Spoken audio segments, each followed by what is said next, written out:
अकाज़ा demon बनने से पहले एक 18 साल का लड़का था जो अपने बीमार बाप की दवाई के लिए रोड पे चोरी करता था। और डीमन स्लेयर इन्फिनिटी कासल की मूवी में उसका पूरा सच रिवील हुआ। लेकिन 90% इंडियन ऑडियंस ने मूवी थिएटर में वो इमोशनल मोमेंट्स देखे और पूरी बैक स्टोरी समझ नहीं पाए। आज उसकी असली कहानी हिंदी में। और एक और बात, अकाज़ा की मौत के बाद मूवी 2 में कौन मरेगा ये एंड में बताऊंगा। तो क्विक कंटेंट, इन्फिनिटी कासल की पहली मूवी रिलीज हुई जापान में जुलाई 2025, इंडिया में सितंबर 2025। इंडिया में ओवर 1700 स्क्रीन्स पे लगी, 70 करोड़ का बॉक्स ऑफिस, 5 AM के स्पेशल शोज लगाने पड़े, इतनी डिमांड थी। ये अब तक की सबसे ज्यादा अर्निंग करने वाली एनिमे मूवी है, $738 million world wide. Mugen train का रिकॉर्ड भी टूट गया। स्टोरी शुरू होती है जहां एनिमे ने छोड़ा था। मुजान ने सारे डीमन स्लेयर्स को अपनी इन्फिनिटी कासल में खींच लिया। इन्फिनिटी कासल एक ऐसी जगह है जहाँ रियलिटी बेंड होती है। फ्लोर्स, वॉल्स, रूम्स सब कुछ शिफ्ट करते रहते हैं और हर कोने में एक डीमन छुपा है। मूवी में 3 मेजर फाइट्स दिखाई गई। पहला, जिनोत्सु वर्सेस काइगाकू, अपर रैंक 6। दूसरा, शिनोबु कोचो वर्सेस डोमा, अपर रैंक 2। और तीसरा, तांजीरो और गियो वर्सेस अकाजा, अपर रैंक 3। आज हम फोकस करेंगे अकाजा पे क्योंकि उसकी फाइट पूरी मूवी का इमोशनल कोर है और इंडियन ऑडियंस ने थिएटर में इस फाइट पे सबसे ज्यादा रिएक्ट किया। टेंजिरो की अकाजा के साथ हिस्ट्री है। मुगन ट्रेन में अकाजा ने रेंगोकू को मारा था। टेंजिरो ने उस रात प्रॉमिस किया था, अगली बार तुझे मैं ही मारूंगा। इन्फिनिटी कासल में फाइनली वो मोमेंट आता है। टेंजिरो और गियो तोमियोका, वाटर हाशिरा दोनों एक साथ अकाजा के सामने खड़े होते हैं। गियो ने अपना डीमन स्लेयर मार्क अनलॉक किया है, उसकी स्ट्रेंथ बढ़ चुकी है, लेकिन अकाजा दोनों को ही ओवर पावर करता है बिना कोई सीरियस इफेक्ट के। उसका डिस्ट्रक्टिव डेथ टेक्निक टेंजिरो का कटाना तोड़ देता है, गियो को जमीन पे गिरा देता है, बचने का कोई चांस नहीं लग रहा था। अकाजा का असली नाम था हाकुजी। एडो के स्लम्स में पैदा हुआ। माँ थी नहीं, सिर्फ एक बाप जो बहुत बीमार था। हकूजी ने 11 साल की उम्र से ही पिक पॉकेटिंग शुरू कर दी। अपने बाप की दवाई के पैसे के लिए कोर्ट हो जाता था। पिताजी जेल जाने वाले थे, फिर रिलीज होता था, फिर वही साइकिल। एक दिन हकूजी तीसरी बार पकड़ा गया। पुलिस उसकी पीठ पे टैटूज डाल दी, क्रिमिनल मार्क। जब घर पहुंचा, उसके बाप की बॉडी लटकती हुई मिली। उसके बाप ने सुसाइड कर लिया था। नोट में लिखा था, बेटा, मैं तुम्हारे ऑनेस्ट जीवन के लिए साफ साफ जा रहा हूँ। मुझे गलत तरीके से कमाई हुई दवाई नहीं चाहिए। तुम ठीक से जियो। हकूजी का दिमाग हट गया। वांडरिंग शुरू की, रैंडम विलेजेस में गुस्से में 7 लोगों को लगभग मार डाला अपने हाथों से। ये था हकूजी का टैलेंट, नेचुरल मार्शल आर्ट्स। और एक ऐसी विलेज में एक आदमी ने उसे रोका, नाम था काइजो। काइजो एक डोजो चला रहा था, सोरियो डोजो। उसे हकूजी में पोटेंशियल दिखा। काइजू ने उसे डिफीट किया बिना पसीने के और कहा, बेटा, गुस्सा है मेन ताकत, लेकिन गुस्सा कभी प्रोटेक्ट नहीं करता। तू मेरे पास रह। और हाकोजी को एक जॉब दी, अपनी बेटी की देखभाल करना। बेटी का नाम था कोयुकी। कोयुकी बहुत बीमार थी, अपने बिस्तर से उठ भी नहीं सकती थी। उसकी माँ पहले ही सुसाइड कर चुकी थी, बेटी के मरने का दर्द नहीं सह सकी। हाकुजी का काम था कोयुकी को नहलाना, उसकी शीट्स बदलना, खाना खिलाना। पहले हाकुजी एम्बेरस था, लेकिन कोयुकी, वो हमेशा मुस्कुराती थी, बीमार होने के बाद भी। 3 साल बीत गए और एक मिरेकल हुआ। कोयुकी का हाथ स्लोली स्लोली इम्प्रूव होने लगा। पहले बैठ पाती थी, फिर खड़ी हो सकती थी, फिर चल पड़ी थी। काइजो ने एक दिन हाकुजी को बुलाया, बोला, बेटा, कोयुकी तुझसे प्यार करती है और मेरे पास कोई बेटा नहीं है। तू मेरा दामाद बन जा, मेरा डोजो तेरा होगा। हाकुजी ने हाँ कर दी, कोयुकी ने भी हाँ कह दी। शादी की डेट फिक्स हो गई। पहली बार हाकुजी की जिंदगी में खुशी थी, लेकिन ये खुशी 1 साल भी नहीं चली। हकूजी एक टूर्नामेंट में गया था अपनी मार्शल आर्ट स्किल दिखाने। वापिस आया तो पूरा विलेज शांत था। काइजो की बॉडी भी मिल गई थी। दोनों को जहर दिया गया था। जेलसी में वेल में जहर डाल दिया था। कुएं का पानी काइजो और कोयुकी पीते थे। हकूजी ने कुछ नहीं बोला, कुछ नहीं पूछा, सीधा राइवल डोजो गया और उनके 67 मेंबर्स को अपने हाथों से मार दिया।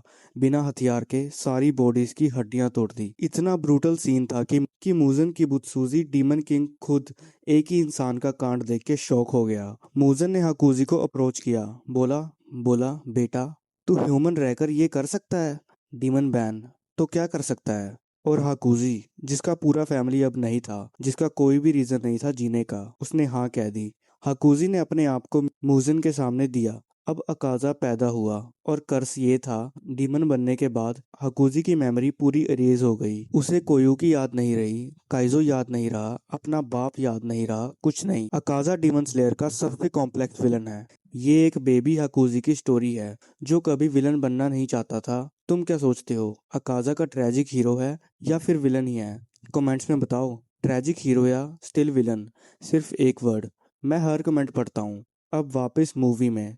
तांजीरो और गियो अकाजा के सामने हार रहे थे, लेकिन तांजीरो को एक बात रियलाइज हुई। इनोसुके ने एक बार उसे सिखाया था कैसे ओपोनेंट्स के मसल की मूवमेंट देख के अटैक प्रिडिक्ट किया जाता है, और तांजीरो के अपने पिताजी वो हिबात्सुकी डांस करते थे विदाउट एफर्ट। तांजीरो ने ये दो चीजें कंबाइन किया और उसने अनलॉक किया ट्रांसपेरेंट वर्ल्ड। ट्रांसपेरेंट वर्ल्ड एक स्टेट है जहां ओपोनेंट की हर मूवमेंट, हर मसल, हर ब्रेथ स्लो मोशन में दिखाई देता है। पहली बार अकाजा को तांजीरो का अटैक प्रिडिक्ट नहीं कर पाया। तांजीरो ने अकाजा का सर काट दिया, लेकिन डीमंस का सर काटना काफी नहीं होता। अकाजा का सर फिर से जुड़ रहा था उसकी रीजनरेटिव पावर से। तांजीरो नीचे जमीन पे गिरा था, ब्लीडिंग, लगभग मर रहा था।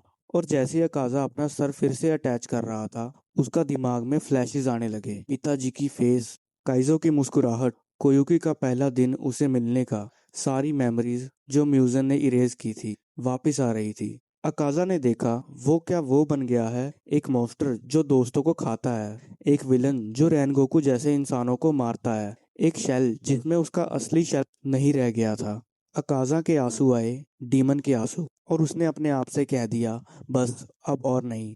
कोयुकी की स्पिरिट वापिस उसे मिलने आई। हाकुजी, या जो भी बचा था हाकुजी का, कोयुकी को गले लगाया और कोयुकी उसके साथ हेल में चली गई, hand in hand. Kaza demon बनने से पहले एक टूटे हुए दिल वाला इंसान था, और डीमन बनने के बाद भी उसका दिल का एक हिस्सा कोयुकी के साथ ही था। फाइट का रिजल्ट था अकाजा डेड, टांजिरो अलाइव, गियो अलाइव, और हाकुजी फाइनली पीस। लेकिन अकाजा के अलावा मूवी 1 में दो और डेथ्स हुए। पहला, काइगाकू, जेनित्सु का ओल्ड सीनियर, जेनित्सु का स्टेप ब्रदर टाइप्स। काइगाकू ने डार्क साइड चूज कर लिया था, अपर रैंक 6 बन गया था डीमन। जेनित्सु ने उसे फेस किया और जो 7th फॉर्म अनलॉक किया, होनोइका जूची नो कामी, उसने काइगाकू का सर उड़ा दिया। Zenitsu alive. दूसरा डेथ, ये सबसे पेनफुल है, शिनोबु कोचू, इंसेक्ट हाशिरा, डोमा के सामने लड़ रही थी। डोमा अपर रैंक 2। शिनोबू छोटी थी, स्ट्रेंथ कम थी, लेकिन उसके पास प्लान था। उसने फाइट से पहले अपनी बॉडी में विस्टेरिया पॉइजन सैचुरेटेड कर रखा था, इतना सैचुरेटेड कि उसकी बॉडी एक लिविंग पॉइजन कैप्सूल बन गई थी। डोमा ने उसे मार दिया, खाया भी, लेकिन ये ट्रैप था। शिनोबू की पॉइजन डोमा के अंदर पकड़ गई। Slow effect. मूवी 1 का एंड में डोमा अलाइव है, लेकिन उसकी ताकत स्लोली स्लोली ढल रही है। शिनोबू की मौत ने डोमा को आगे के फाइट्स के लिए वीक कर दिया। अब सवाल, मूवी 2 और मूवी 3 में क्या होगा? क्रंची रोल ने अभी ऑफिशियल नहीं किया है डेट्स को, लेकिन एस्टिमेट्स के हिसाब से मूवी 2 अराउंड 2027 और मूवी 3 अराउंड 2029 में आएगी। मांगा रीडर्स को ऑलरेडी पता है, लेकिन बाकी सबके लिए स्पॉयलर्स अहेड। मूवी 2 में फोकस होगा डोमा की मौत। इनोसुके और कानाओ इस फाइट में इन्वॉल्व होंगे। कानाओ शिनोबू की अडॉप्टेड सिस्टर है, उसे शिनोबू की मौत का बदला लेना है। और मूवी 2 में एक और हाशिरा डाई करता है, इसका नाम है, स्पॉइलर नहीं करूंगा, लेकिन ये डेथ अकाजा वाली से भी ज्यादा पेनफुल होगी। मूवी 3 में फाइनल शोडाउन होगा, म्यूजन की बुत्सुजी वर्सेस सारे बचे हुए हर्शिरा। और एक ट्विस्ट, तांजिरो खुद डीमन बन जाता है एंड में। मांगा रीडर्स कमेंट में बताओ कौन सा हाशिरा डेथ तुम्हें सबसे ज्यादा पेनफुल लगी। बिना स्पॉइलर दिए एक वर्ड लिख दो। अब मेरा ऑनेस्ट टेक, मूवी 1 पे ये 9 आउट ऑफ 10 मूवी है। सिर्फ एक ही ट्वीक होती तो परफेक्ट होती। एनिमेशन लेजेंडरी थी। अकाजा की बैक स्टोरी फाइनली एनिमे में दिखाई गई। मांगा रीडर्स के लिए ये इमोशनल पे ऑफ था, और इंडियन थिएटर ऑडियंस ने लिटरली तालियां बजाई जब अकाजा कोयुकी से मिला। सिर्फ एक इशू, शिनोबू की मौत को इतना जल्दी नहीं दिखाना चाहिए था, उसकी फाइट को ज्यादा स्क्रीन टाइम चाहिए था, लेकिन ट्रायलॉजी में पेसिंग टफ है। अकाजा डीमन स्लेयर का सबसे कंप्लीट कैरेक्टर आर्क है, पहले विलन, फिर ट्रेजिक फिगर, फिर रिडेम्प्ड। ये राइटिंग डीमन स्लेयर को एक सीधा शोनेन एनिमे से एलिवेट करता है। लेकिन ये मेरा ओपिनियन है, तुम्हारी क्या है? काजा ट्रेजिक हीरो है या विलन रहेगा फॉर एवर? कमेंट्स में बताओ, ट्रेजिक हीरो या स्टिल विलन? सिर्फ एक वर्ड, मैं हर कमेंट पढ़ता हूँ। और अगर ये वीडियो तुम्हें पसंद आया, सब्सक्राइब कर दो। इस चैनल पे हर पॉपुलर एनिमे का असली एंडिंग हिंदी में कवर होता है। Naruto, जेजेके, AOT, Tokyo Revengers, bleach सब कवर्ड होंगे। तो सब्सक्राइब कर लो जल्दी से। मैं हूँ एनीमे अंजाम। नेक्स्ट वीडियो में मिलते हैं। Bye bye.